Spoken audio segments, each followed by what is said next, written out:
Eagles-Packers. This might be the best matchup that we have so far this wildcard weekend, but we're back here, the next game in our series, covering all the wildcard games, giving you the preview, all the information we need to know. We've got Preston once again. And we've got Calvin with no face cam. What a game we have here. Rematch of week 1 in Brazil. Two, I think, probably the most evenly matched teams that we have in this round. It should be a good one. So if you're looking at offensive yards per game, right? 371.1 for the Packers, 370.2 for the Eagles. So yes, this is pretty even teams. Packers are 11-6 with a strength of schedule of third. Very difficult season for them, but they pulled out 11 wins. And what? Jordan Love missed 4 games. So coaching also matters there. Eagles are 14-3. They started off slow. If y'all tuned into the podcast previous weeks, some early weeks in the season, we definitely got on the Eagles a lot, but they pulled out 14 wins. So good on them. Strength of schedule of 24, though. Maybe something you have to look at. But in terms of defense, the Eagles do have a better defense in some statistical categories like yards per game. But I agree. I think this is going to be one of those interesting games where both teams are it's going to be a slugfest.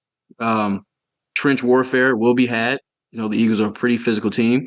I think the thing for the Packers, they have to ride the wave. And what I mean by that is the Eagles wear you down throughout the game because we usually see Saquon get really active in the second half. So if the Packers can key in and keep their defense keep their defensive stamina up so they don't get tired late in the game, so they can keep on stopping the run, and they can play physical football with the Eagles throughout the game. I think this would be a pretty tough matchup for the Eagles. There's also another thing, Nick Sirianni. We still don't buy Nick Sirianni being a good coach. Nick Sirianni might lose you a game in the playoffs being Nick Sirianni.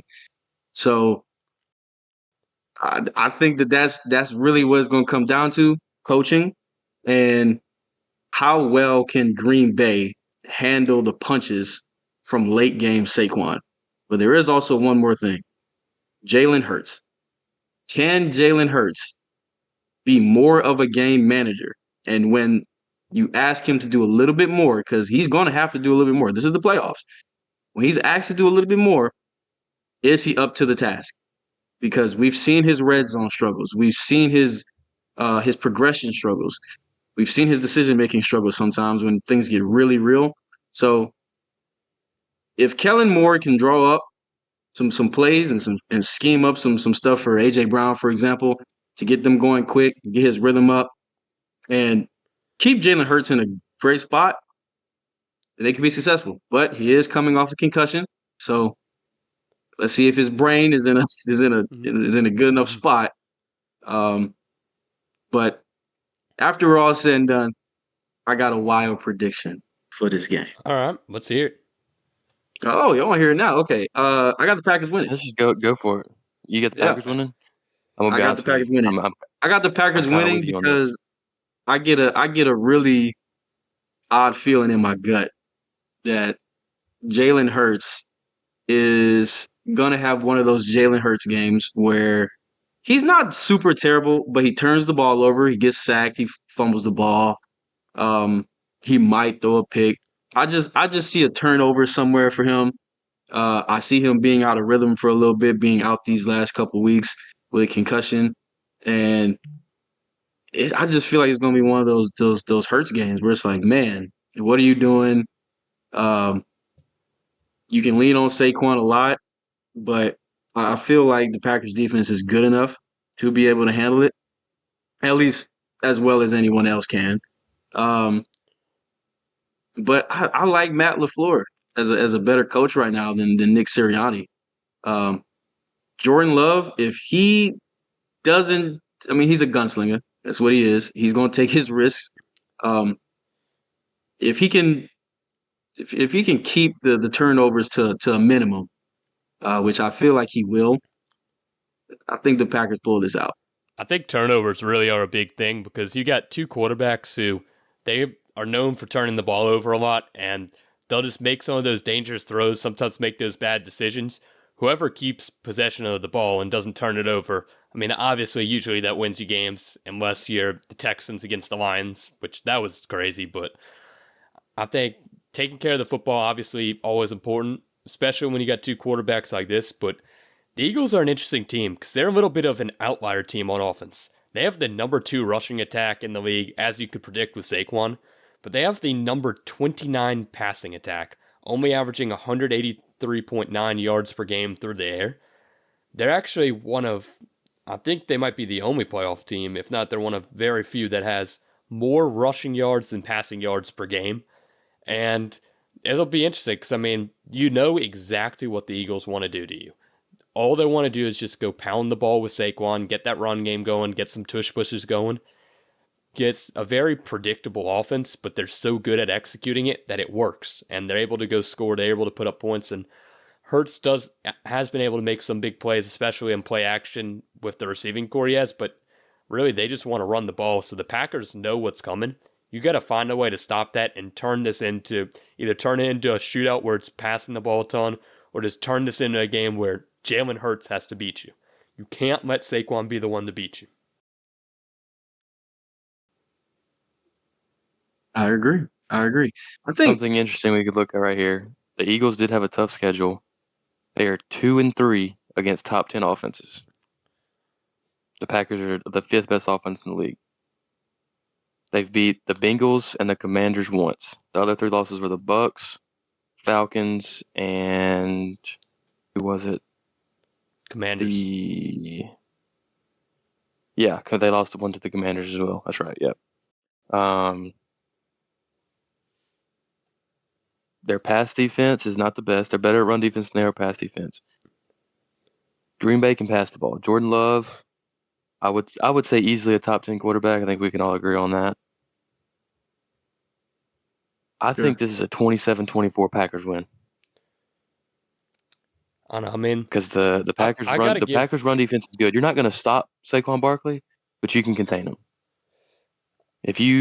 He might get a touchdown or two, but as long as you're allowing him not to just pop off for over 100 yards, maybe, I think it's the second half. Packers can win this game. It's the second half. If you can hold him in the second half, I feel like you can win the game. Well, if you want to do that, really, you got to control time of possession in the first half because you can't have your team get worn down. Because they're a lot like the Ravens. They want to wear you down. They want to say, we've got this back that's going to get better as the game goes on, because when your defense is tired, when you've got heavy legs, you're going to have a hard time going and tackling them, going and making plays. You got to have control of the ball.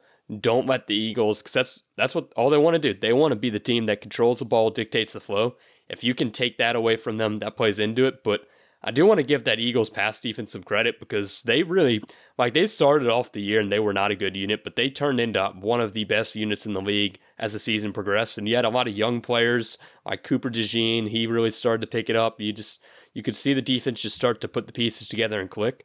That's a really solid unit. So they can go make some plays and they can go give Jordan Love some trouble. But I think the key for the Packers is play an Eagles type game. You also have a good running attack. You got Josh Jacobs. He's playing well. Don't turn this game into a track meet. Slow down the pace. Keep the Eagles offense off the field so Saquon can't wear you down.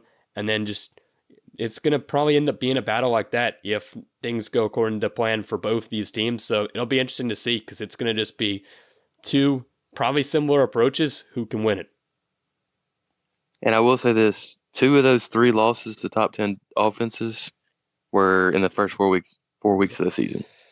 That's true. I mean, and the last one, the Commanders game, I think that was just a Jaden Daniels masterclass. Yeah.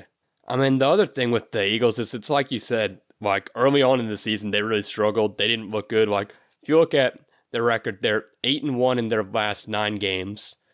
And they're a team that's been playing well, stepping up. They're clicking in at the right time. And that's all you can ask for. It's just go be firing at the right time and go play your best ball. So they're in a good spot heading into the playoffs, but it's going to be interesting because these teams are just so even. Over their last 8 games, Both teams are averaging the exact same amount of points, 28.8. Over their last 8 games, the Eagles are allowing 0.2 less points. Like, scoring-wise, these teams are so similar. Yardage-wise, these teams are so similar. They have different approaches for how they get there, but they both still are very similar teams. And this is just almost a bit of a strength-on-strength matchup, and it's going to be a really interesting one to see it play out. I think games like this, I mean, you have to look at coaching, and I think Matt LaFleur is a good coach, but he hasn't really done anything in the playoffs. You know what I'm saying? Sirianni, I think LaFleur is a better coach, but Sirianni has actually done some in the playoffs. So how much do you take that into account for? I think the Eagles win despite Nick Sirianni most times, honestly. I mean, they're just way too talented of a roster on both sides of the ball. And give credit where credit is due, right? They get guys like Zach Vaughn, for example, and turn him into one of the best linebackers in the nation, right? So is that a Nick Sirianni thing? I don't believe so. We've seen very questionable decision making from him, but it's kind of I like think Dan Sirianni Campbell. is more just like a locker room guy, to be honest with you. You know what I'm saying? Yeah, no, Probably. that's definitely what he is, especially this year. Like, last year, it was a bit more like trying to get the offense to be what it was the year before with Steichen before he left. This year, like, the reins are given to Kellen Moore, so, like, Sirianni's just kind of there to be that kind of vibes guy, be like, it's kind of like Dan Campbell, where it's just like, you've got your Yeah. coordinators that you trust to do that. You're just the commander there. You're going to go rally the troops. You're going to go get the team behind you. That's what Sirianni is, and sometimes it's a bit to a fault when he makes some of these stupid decisions, when he is like getting into it with the fans and stuff and all that. But they've really turned it around, and they're a very solid team that's hot at the right time. So, what are y'all's final predictions? I mean, I know y'all kind of hinted at Packers. Are y'all definitely going Packers? Packers. I'm going to stick with 27-24 Packers. I feel like it's going to be a close game. It's probably going to be one of the better games of the week, just looking at it on paper. But I go Pack, go. Give me the Cheeseheads, 27-24. Well, I'm going to take the Eagles, and it's kind of funny that I'm the one on the Eagles because I was one of the biggest haters of them early in the season, just based off of where they were trending from last season, how Sirianni was kind of making a lot of those boneheaded decisions. But I really like what they've been able to do with their team, so give me the Eagles in this game.